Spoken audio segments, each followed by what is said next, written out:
introduce themselves. And Lauren, Silver Line is where we met, but I did not know you were a Bronx native. I'm so glad to have that information. Yeah.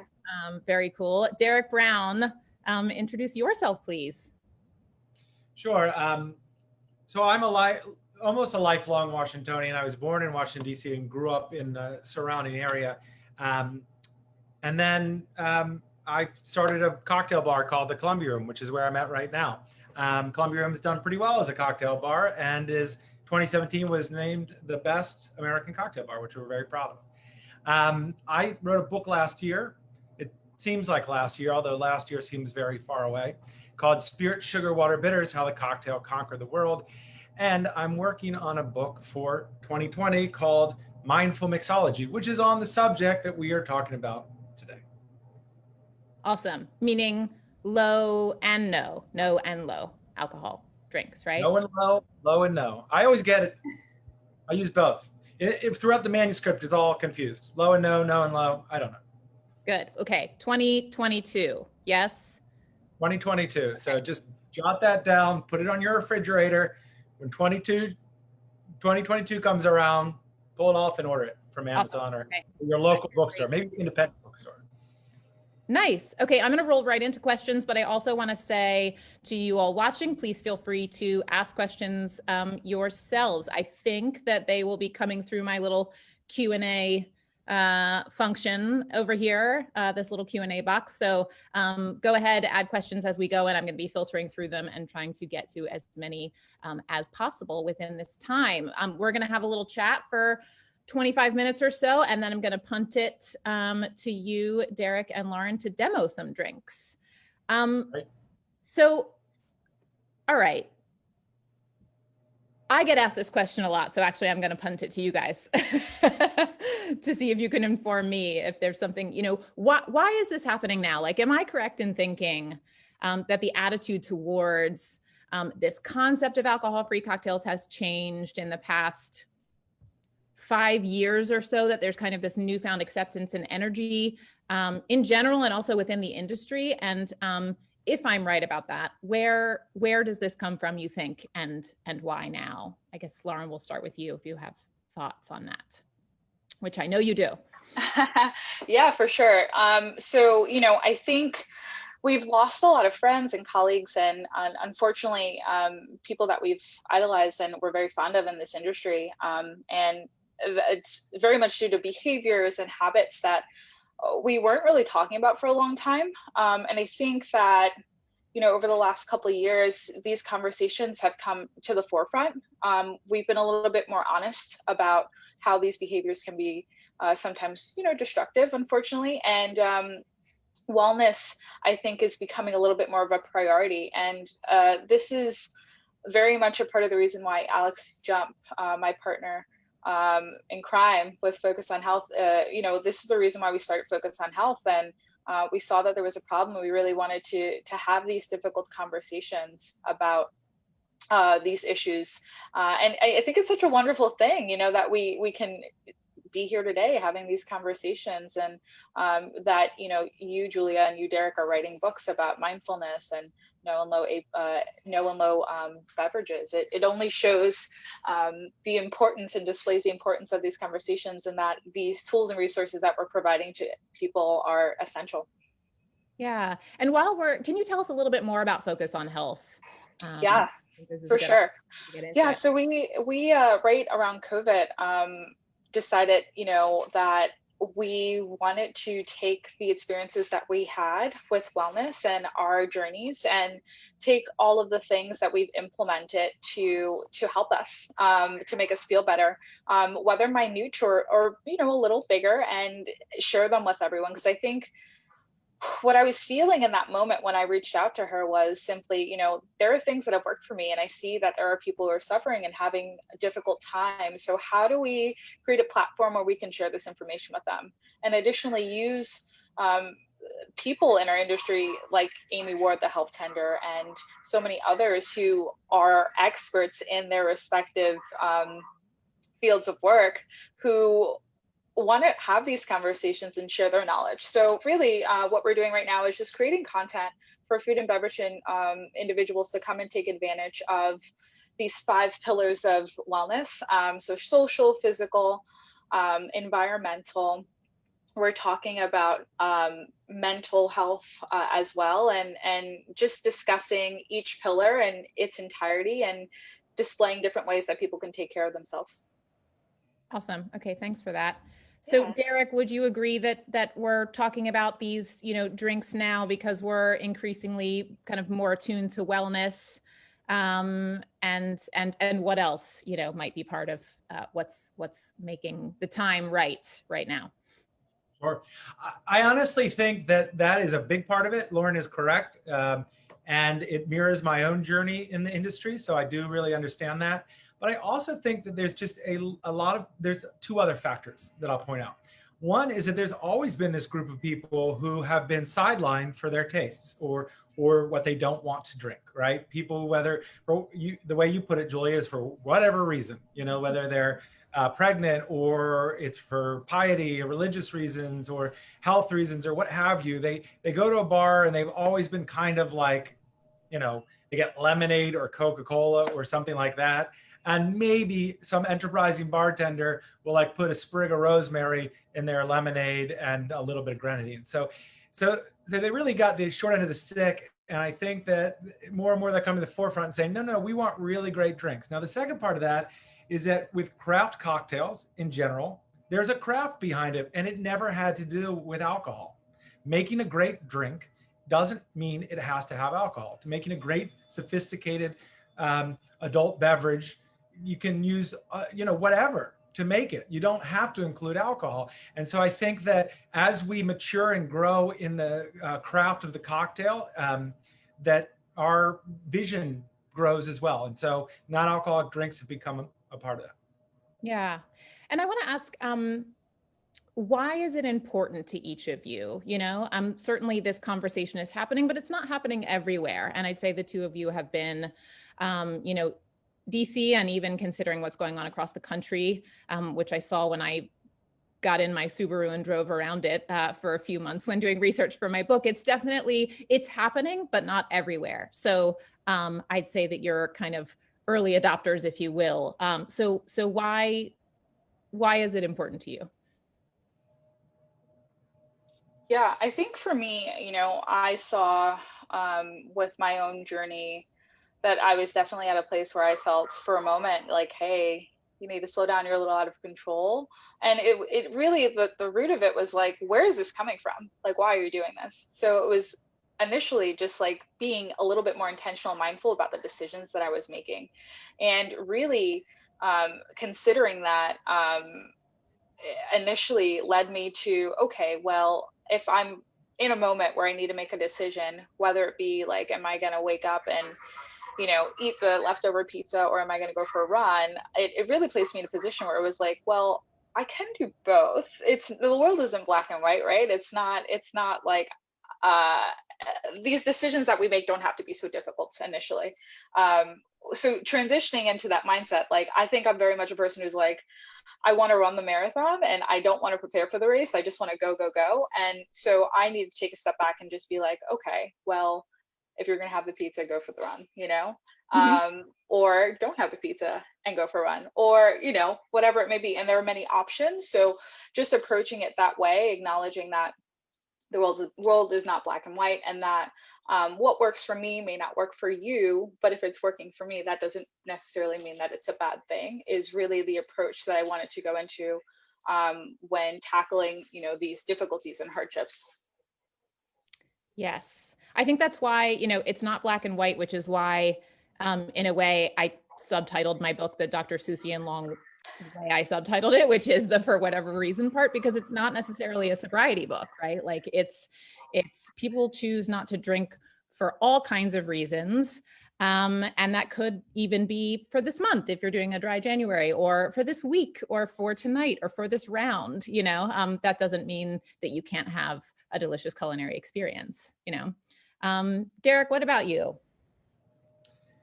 Well, yeah, I think for me, it was a little bit of the same as Lauren, is that I I let myself get out a little bit out of control, and I drank too much, and I started to realize that I needed to change my behaviors. I needed to address aspects of my mental health and so forth. And as soon as I did that, I had a little bit of a, can I still do this? Can I still make cocktails, even though I myself have stopped drinking a lot? In fact, I barely drink at all, maybe 1-2 drinks a month. And so I realized I can because of this, because of the fact that there are, great non-alcoholic cocktails, because it goes back historically as well. That's been a big part of what I've been interested in, is the fact that there is this great history of non-alcoholic cocktails, even going back to the word cocktail itself, which may have originated in a non-alcoholic drink. So I found, both in terms of my own personal story, but also in terms of the story of the cocktail, that non-alcoholic drinks are essential to it. So, being a thought leader or a trendy or whatever they're going to assign to it, I don't know.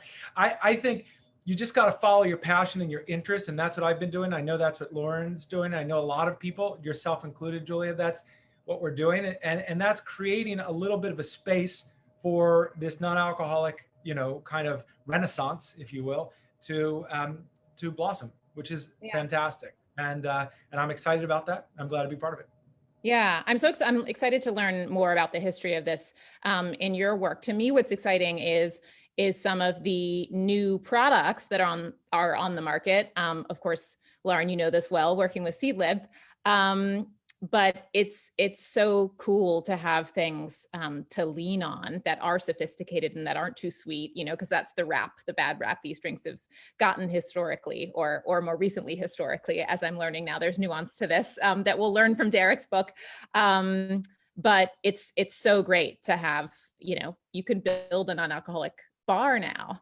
And this is, Lauren, when I talked to Ben Branson, the founder of Seedlip, this is totally his story, that just because he's not drinking alcohol doesn't mean he needs to he doesn't have to be about lacking or being devoid of anything. He can still have something delicious and adult. And he tells me this story, which he tells again and again, because it's so poignant. I feel like anybody who's removed alcohol from his or her life for a period of time has had this experience when, he's out with his fiance at a restaurant. It's, white tablecloth, Michelin starred place.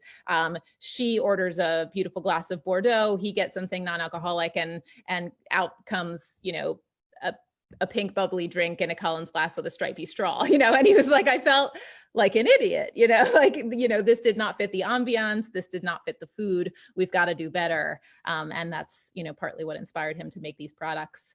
And we're just seeing more and more. This category is moving so fast. I know, Derek, part of your book will be product recommendations too, right? You're tasting through so many bottles, because there are so many bottles. It really is exciting. I want to start with Derek on this question and ask then now about the drinks themselves. What do the alcohol-free cocktails look like in your bars? I wonder if you can talk through some of the menu items. Derek, I want to start with you and I'm forgetting the name. Was it Angels something? No. What is the bay leaf drink that I love? Yeah, the bay leaf soda. We'll just call it the bay leaf soda. Okay. It's a fantastic drink. Yeah, we, at the Columbia Room, we've always had non-alcoholic cocktails as part of the program, but it is on the last year that we've really emphasized it more, because I think that, if you came in, for those who don't know, we would have this tasting menu where you do 3 cocktails paired with different food. And if somebody came in and they pulled us aside and said, hey, I can't drink alcohol, I'm expecting, I haven't told people, stuff like that, we would already have something in the works that we could just switch out. And they're delicious cocktails. Sometimes there were analog cocktails, in the sense that they just were pretty much tasted the same. They were just using different ingredients. And some of the times there was something totally different, but we always had that, but we started to highlight that more. In fact, during Sober October, right, there's now 2 holidays for non-alcoholic drinkers, Sober October and Dry January.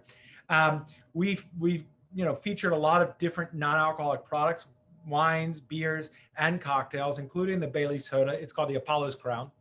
And we also have a non-alcoholic LIT. So that was made by Paul Taylor, our beverage manager and now turned chef. And he is great, and it's a wonderful cocktail. So the ingredients in it, range from what you mentioned, some of the non-alcoholic spirits, if you will, that are either distilled or compounded. There's over 90 of them out in the market. Not all of those are available in the United States. Or it might just be using kind of creative ingredients. I think that, there's a lot, you can pull stuff from your kitchen cabinet to make non-alcoholic drinks. And obviously we pull more than stuff from not from our kitchen cabinet here, but there's a range of things that you can make non-alcoholic drinks from. Yeah, what would you say, and then Lauren, I want to get to you in terms of how you approach building these drinks, but what would you say are some things, good things to have on hand in your kitchen in order to build good non-alcoholic drinks? I know you've talked about tea being a big one, and obviously there's a whole world of tea. It's there are many different kinds of teas. It's almost as vast as wine, but talk to us a little bit about some of those ingredients. Yeah, that's absolutely right. I mean, there's so many ingredients you can use. The ones that I use tend to be grouped into 4 different areas. I'll try to go through this really quickly. Basically, if you don't have the alcohol, you got to kind of adjust for that in different ways. Alcohol is intensity of flavor. So a cocktail has to have intensity of flavor. So you kind of have to build ingredients around that. You have that piquancy that comes from that, like that kind of face twisting effect from whiskey or tequila or spirits, some kind of piquancy that makes it taste like an adult sophisticated drink.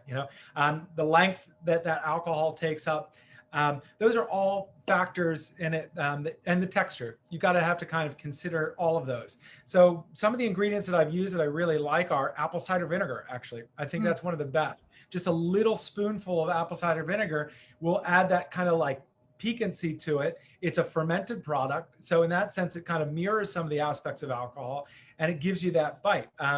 Definitely, using different fruit juices. Kind of a lot of people will say, oh yeah, non-alcoholic drinks are just fruit juices. Well, guess what? A lot of cocktails are just fruit juices with alcohol in them. So using different fruit juices is great. I use a lot of aquafaba, which is essentially a thickener, and it also gives it this great foam, and that's chickpea water. You can see why we call it aquafaba, because chickpea water just doesn't sound as alluring. I love to use salt tincture in it, or just salt, because salt also improves the texture of the cocktail. And funny enough, it will cut down some of the bitterness. A lot of people would think that it would increase the saltiness, but it actually increases the sweetness or the roundness a little bit of the cocktail. So apple cider vinegar, salt, aquafaba are 3 kind of like essential ingredients I use along with fruit juices. Why would you go for a salt tincture versus salt? Is there just more control with the tincture? Is that it? You can just throw a pinch of salt in there, but I find that you have too many dumb Salt Bae jokes if you do that. So I prefer the tincture. Okay, well, I'm lazy. I just put the salt in there, but that's good to know.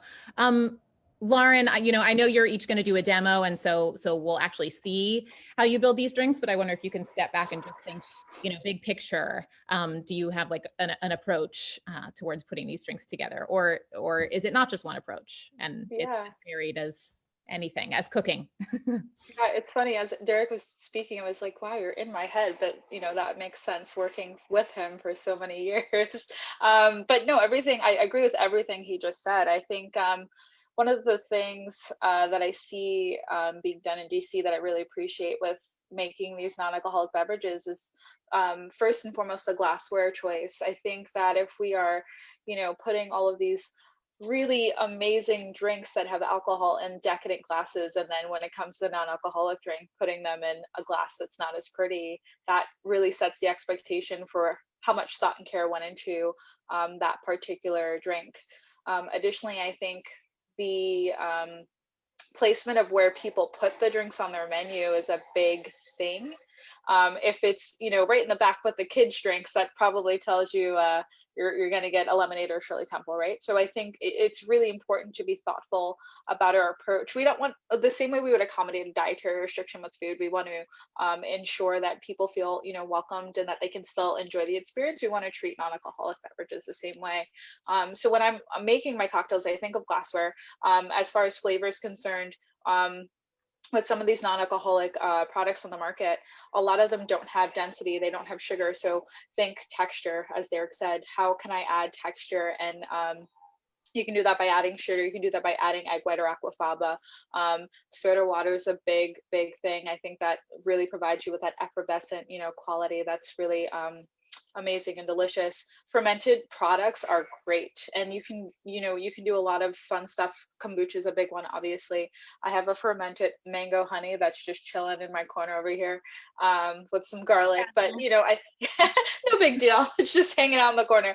But I think there are a lot of options there. Additionally, I think when making non-alcoholic beverages in your home, there are really great ways to take like your lemon and lime husk, throw them in a bag with some sugar and make an oleo, right? So we want to be smart about how we are utilizing things, especially now. I really try my best to be conscious of that type of things. I like to take my banana peels and throw them in water and make banana tea and then make that a syrup. So there are a lot of fun ways you can use these ingredients. I know, and adding them to these non-alcoholic beverages in a way that is a little bit more thoughtful can make them a lot more fun. Sorry, my jaw's a bit on the floor. The banana. Oh, banana tea is like the best thing. Where have I been? That sounds delicious. I realized I didn't mention tea and coffee as well. Thankfully, Lauren brought it up in the form of banana tea. But definitely tea is a wonderful thing to explore. As you said, it's so diverse. I can't talk about all of it right now.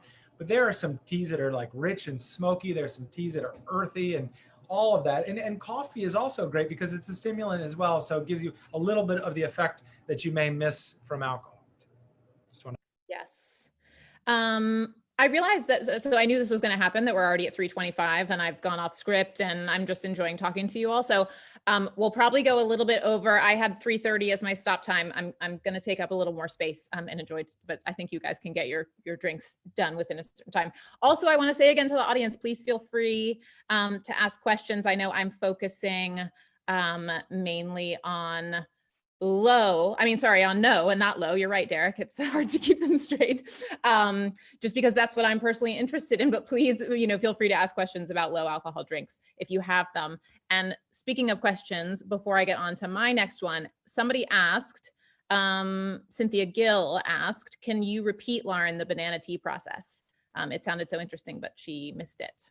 Yeah, for sure. So you can do it two different ways. I usually just, because I'm eating the banana, we'll take the peel and you can slice it up, put it in boiling water. So about the same serving size as you would a cup of tea. And you can add like vanilla or spices and let it boil for about 10 minutes and it extracts a lot of flavor. Additionally, the other thing you can do if you have a dehydrator or if you want to, on very, very, very low heat in your oven, dehydrate the banana peels, you can steep them the same way you would tea. Lovely. Okay. I might email you. I want to get into cost a little bit because I know we do have some people in the industry watching. So what do you all charge in your bars for the non-alcs versus the drinks with alcohol in them? And why do you do it that way? And do you even take issue with this question? Derek, we'll start with Derek. Sorry. I'm happy to start.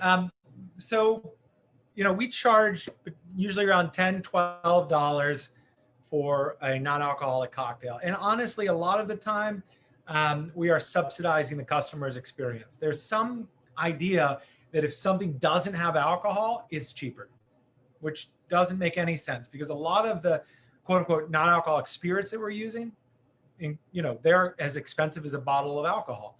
A lot of the processes and the things we're doing, they also take a lot of time and effort and energy and preparation. I mean, for instance, making banana tea, you might think, okay, we're just throwing away, banana peels, but think about the person who has to peel them and soak them and do all that stuff. That's labor involved in it. And so there's a lot of things that you have to do to make great non-alcoholic cocktails that are gonna make it more expensive. I never had this idea of dollar per buzz. Right? Like, okay, I'm paying for the buzz ultimately. I'm not. I'm paying for the craft of the cocktail. And if it's well crafted, it doesn't matter to me whether it has, alcohol or not. Right. You understand that. And I understand that. But do you ever get guff from customers who do still put the value proposition around the thing that gives you a buzz? I mean, yeah, people do have that attitude, but I don't know what to tell them. That's not how we feel. That's not what we do. We can tell you how much this drink costs. We use pretty much the same margins ultimately that we do with alcohol. But really, if you have to ask, you're probably not interested in the long run anyway, right? Right. Like you're looking for the buzz, and so that's fine. The Columbia Room has never been a place where it's just been about the buzz. Right. Lauren, what about you? Talk money. Yeah, I know that I'm actually not actively working at a bar right now, but I will speak about two places I did work, Silver Lion as well as Eat the Rich. And the reason I want to speak about these two places is they both were very much ingredient focused when it came to non-alcoholic beverages. So the thing I appreciated about Eat the Rich, and that was the first bar I worked at, was we took a lot of time and care into the R&D that went into creating all of the ingredients that went into the cocktails. Having said that, we were in a really good place that we could take, those ingredients and place them into non-alcoholic beverages for anyone who might happen to come in and want it to still have a similar experience. It does, I do believe that we are in a position where it does require us sometimes to explain the love and labor that goes into making the cocktails. And I don't necessarily feel there's anything wrong with that, because I love the challenge, I guess I can say. You have that guest that comes in, it's like, hey, I want something fun, non-alcoholic, blah, blah, blah, blah, blah. I like bay leaf, right? I have a bay leaf syrup in house. I'm going to make them this amazing Collins variation. I'm going to spend the time to talk to them about the care and the thought that went into this, and the reason why I made them this drink. And if they are just happen to not be drinking today, read your audience, right? But they do normally drink, I'd say, next time you get a beverage, try this Tom Collins. It's a really good segue into conversation and education, because that's ultimately what I'm there for, right? To enhance the experience. And Silver Lion as well. I think we were very thoughtful about the process in which we produced all of the ingredients that we made. And we really had about every drink we had on the menu, we had a non-alcoholic version for, and it took a lot of time to perfect it. It takes a lot of time to ensure that you are providing, especially at a place like that, you're providing the same experience as you would anyone else that's coming in. So the cocktails are a little bit more expensive, but I also believe that the folks who are asking for the same experience know what they're getting at the end of the day. And of course, you'll get one or two guests who are want to challenge you a bit, but I don't necessarily feel that we're going to be able to please everyone. So Right. Makes me think of existing conditions in New York, which, by the way, the first page on their menu was the non-alcoholic drinks, and then you get to the, other cocktails. And yeah, they would charge, just the same amount for their alcohol-free drinks as the regular cocktails. Like one in particular, I'm thinking of as a good, justification for why is. There are a couple interesting things about this drink. One, the honey, like the sweetener was not the supporting flavor. It was really the center. And the reason it could hold that space was because it was this really complex honey that was like painstakingly sourced from one dude in the Amazon, and so, yeah, that costs. I see, Laura, I see your question and I'm going to get to it, but yeah, Derek, go ahead. I just want to add one more thing. I was a vegetarian for 13 years. I'm not, but I eat mostly vegetarian, a mostly plant-based diet. But when I was a vegetarian, there was always somebody who said something about like, meat is neat and people got to eat, like some dumb phrase about meat. And there's this insistence that you had to be a human being, you had to consume it, and so they would also question vegetarian dishes as well. So I don't mean to be so confrontational about it, but I just want to say that I think most people understand that these drinks take time and care and effort into them, and there's always going to be some people who are just kind of pushing your buttons and challenging you, and I don't think it makes sense ultimately. I mean, but Lauren's very much more gracious than I about it, that's for sure.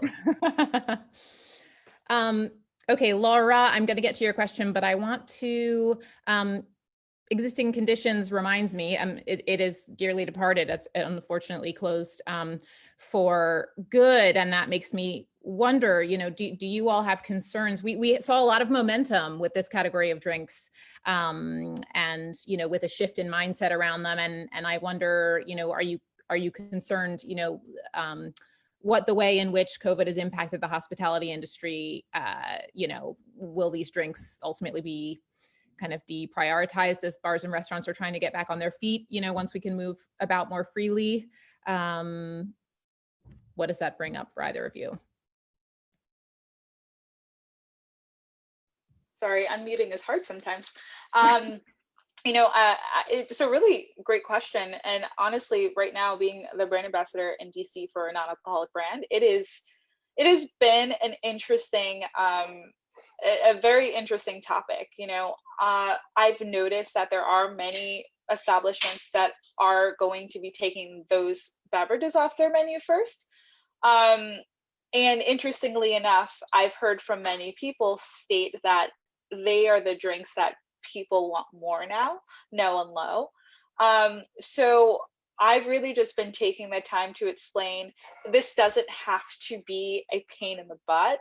We can really approach this in a way where it is very easy, and there is crossover from the ingredients that you have on your main menu and the non-alcoholic or the low ABV beverages that you can offer to your guests. And I really, again, I just think sometimes saying words makes the idea more tangible, and I don't know why that is, but I think that just having these conversations and discussions such as this are sometimes what people need, and I hope that more and more people will continue to add them to their menu rather than take them away, because I do think that having the options are important.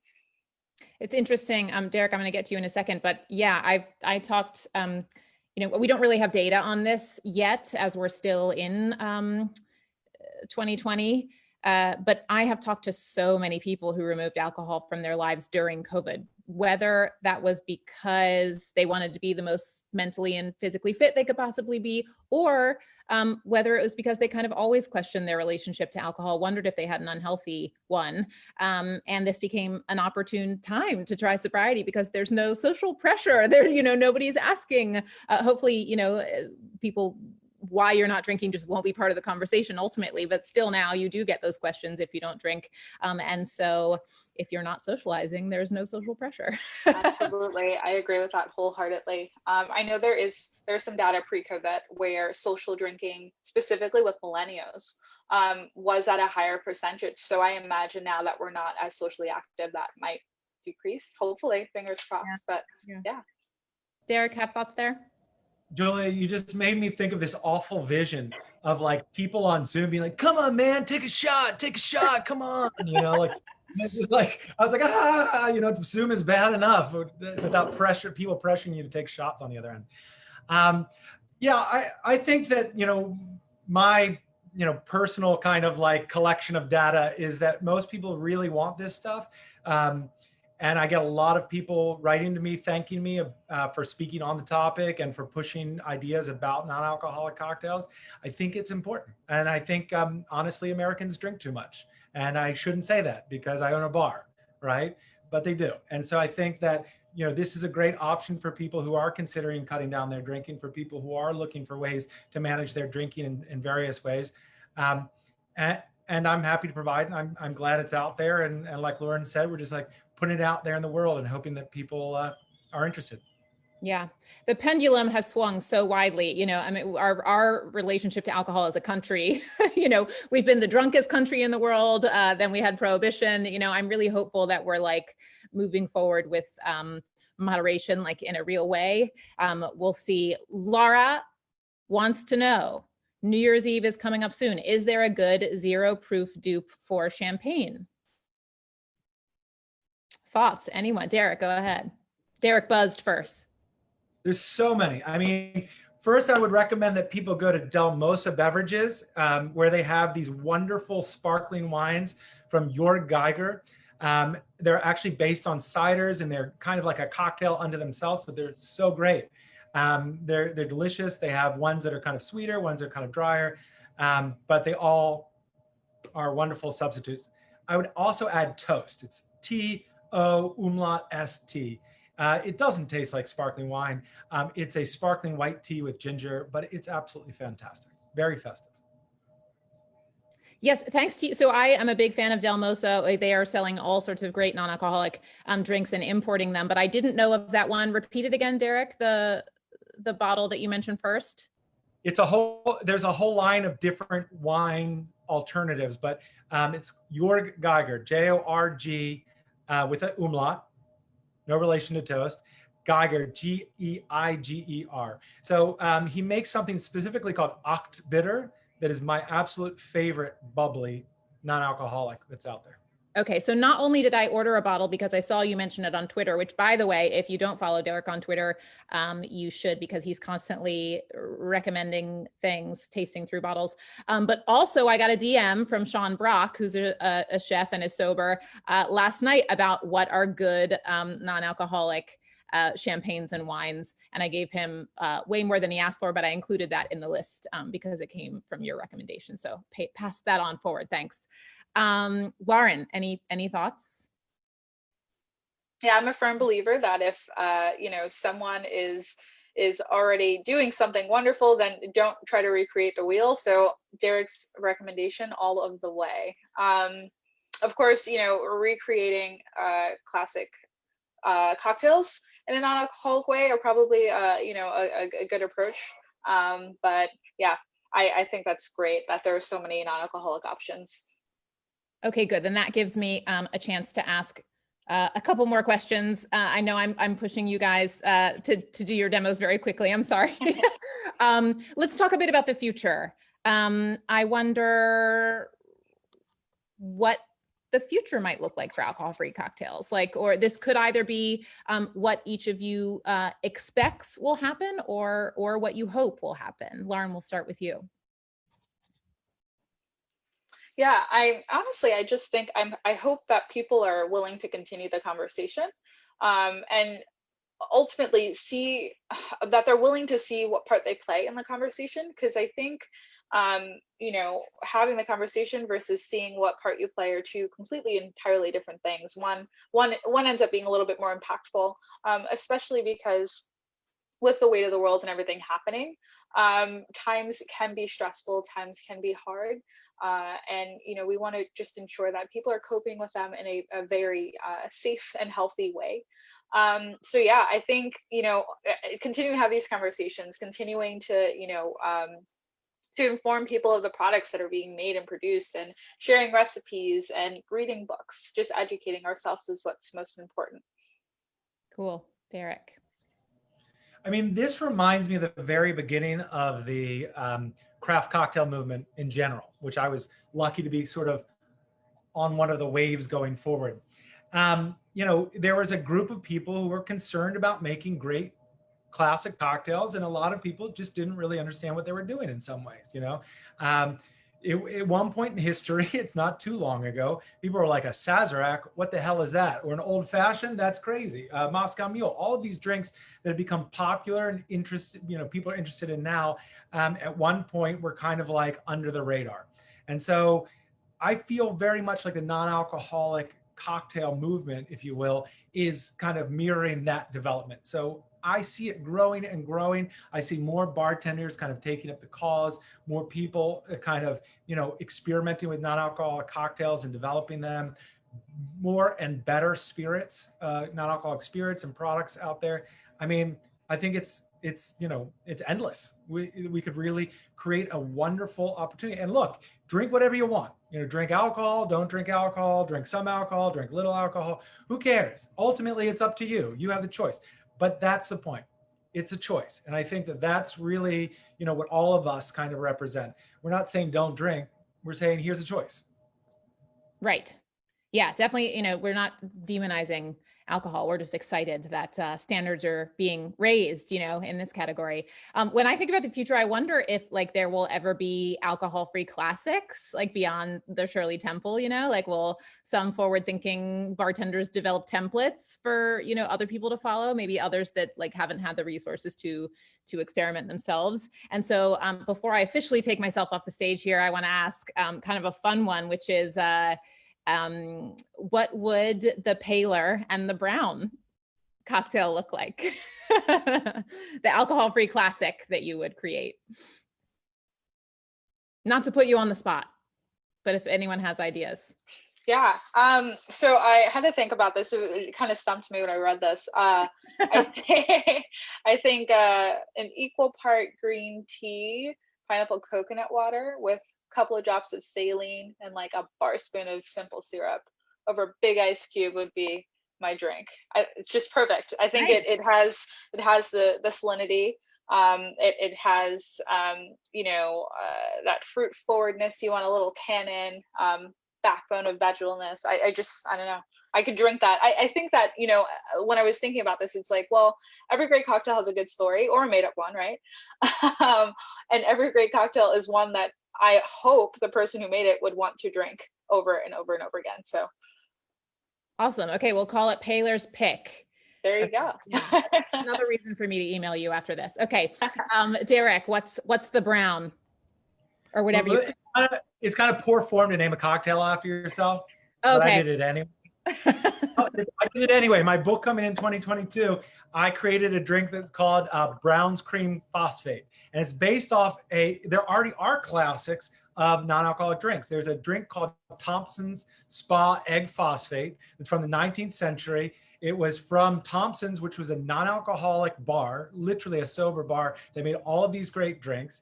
And so I based it off of that and a little bit of the Ramos Gin Fizz. So I combined the two of those together using all plant-based stuff. Instead, I used coconut cream and oat milk and lemon, lime, acid phosphate. It's all there. It's going to be in the book. It's a long recipe, so I won't go through all of it.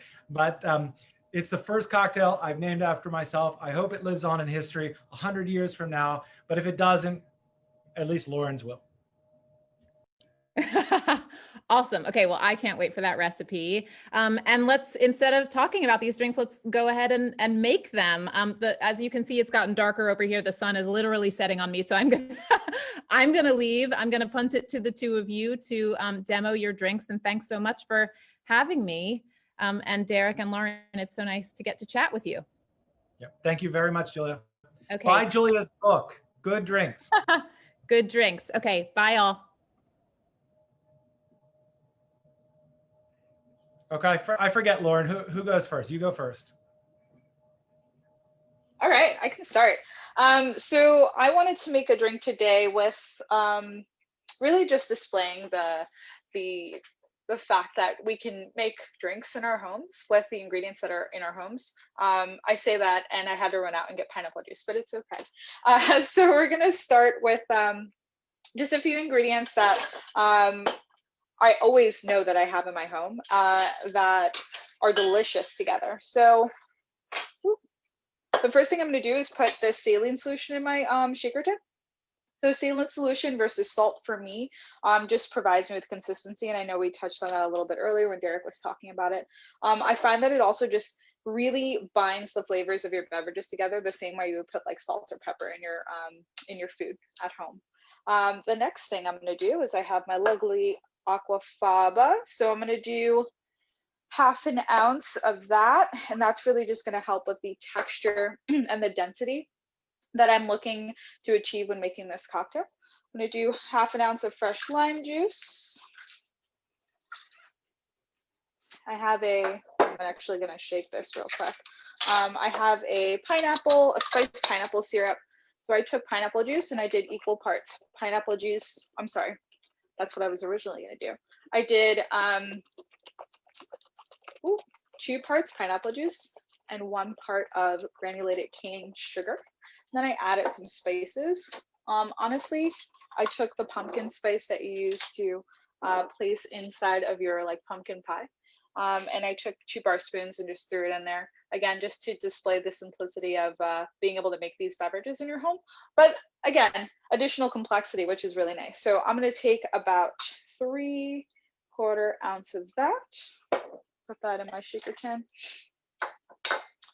And I'm adding coconut water to my drink, but instead of putting it in my shaker tin, because it is very thin and I didn't want to lose those really lovely flavors, I put it in my glass and froze my glass, so it'll help with the dilution process. All right, so I'm gonna take all of my ingredients here. Shaking for 2 reasons: adding dilution, agitating all of the ingredients here, just binding them together nicely. Again, the reason I didn't add that coconut water is because it's so delicate, and honestly, it would just end up being stripped of flavor, and I don't want that.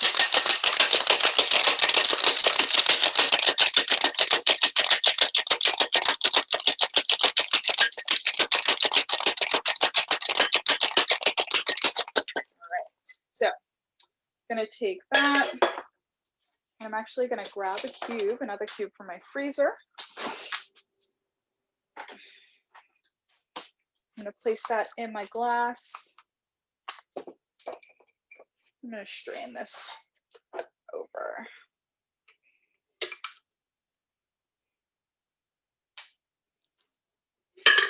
And I didn't leave the coconut water in there long. I left it long enough that it formed ice on the top, on the sides, and on the bottom. So that will dilute much quicker than the actual cube of ice that I have in my glass. And then I'll just garnish with a dehydrated pineapple. That's my cocktail there. All right. All right, I'm up.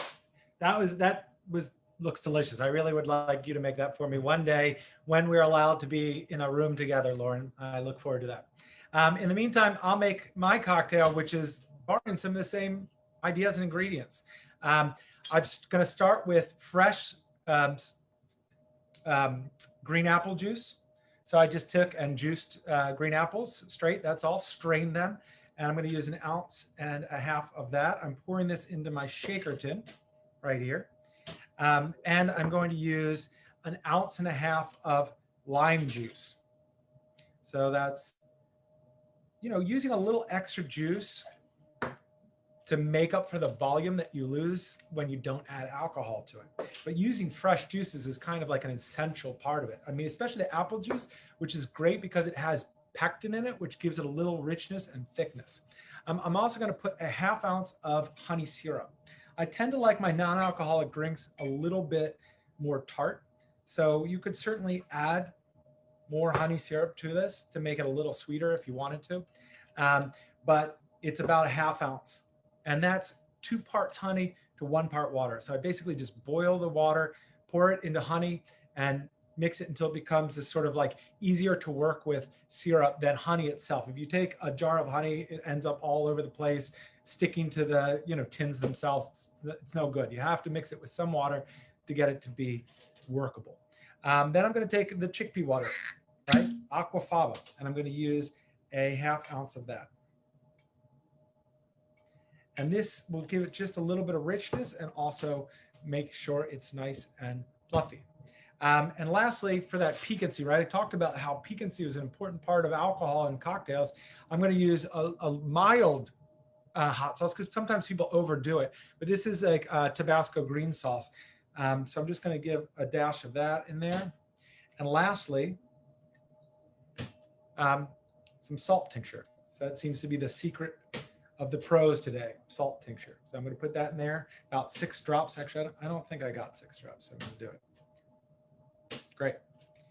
All right, so 1.5 ounces of green apple juice, 1.5 ounces of lime juice, 1/2 ounce honey syrup, 1/2 ounce aquafaba, dash Tabasco, dash salt, and I'm going to add the ice and shake it. But I'm not going to shake it too hard because I'm going to shake it again.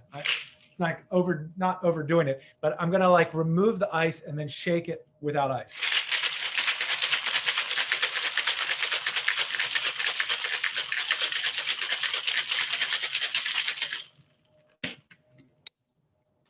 Okay. So I'm going to strain this back into the shaker. And the reason I'm doing that, it's called a double shake, is to get it nice and combined and also get it really foamy, because I think that that texture aspect of it is very attractive, and it works great in this drink. Don't have to do that too long. And at that point, it's just about pouring it into the glass. Perfect. As you can see, nice and fluffy. It's called the Downward Tiger. Give it a try. Go out and buy chickpea water. It's really just from a can. Thank you very much.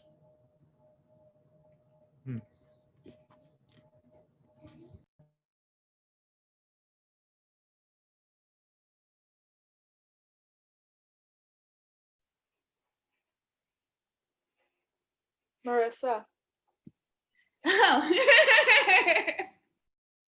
happens too often. Thank you both so much. Derek, will you be able to send the recipe for that so we can share it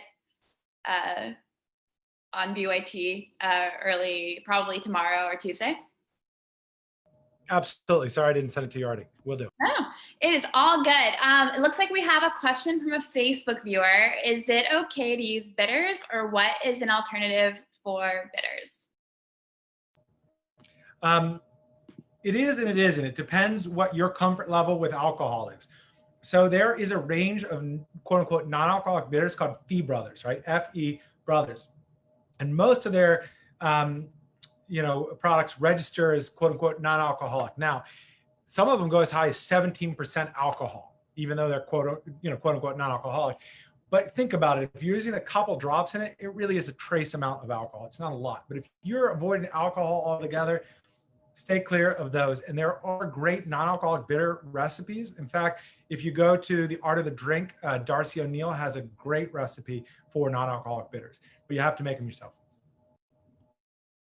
Cool. Sounds good. And then lastly, where can everyone find you on the social media handles? All right, Lauren, you want to go first? Yeah, I love this mute game. I can be found at LP Drinks DC or at FO Health, both for Instagram. Okay. That was my unmute fumble, so sorry. You can find me on Twitter at Ideas Improve, where I'm most active, or at Drink Company on Instagram. But at Ideas Improve, IDEASIMPROVE. Perfect.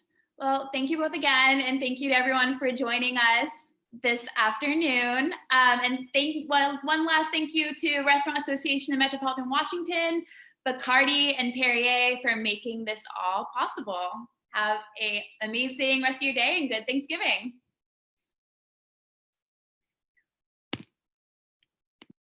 People always ask me, hey Fabio, what's aperitivo? Hey, Fabio! Aperitivo is one of the most important occasions during the day for an Italian person. So generally what they do, right after work, they go to a classic Italian bar. They have a little snack, a little bit of meat, cheese, something salty that is gonna be perfect to pair with the sweetness of the bitter of the vermouth. Martini has always been the main actor of that time frame of the day for Italian people. So people that were drinking always Martini Bianco on the rocks with lemon, Americano, so the combination of the Martini bitter with the sweet vermouth, or the Negroni, but Martini has always been the main actor.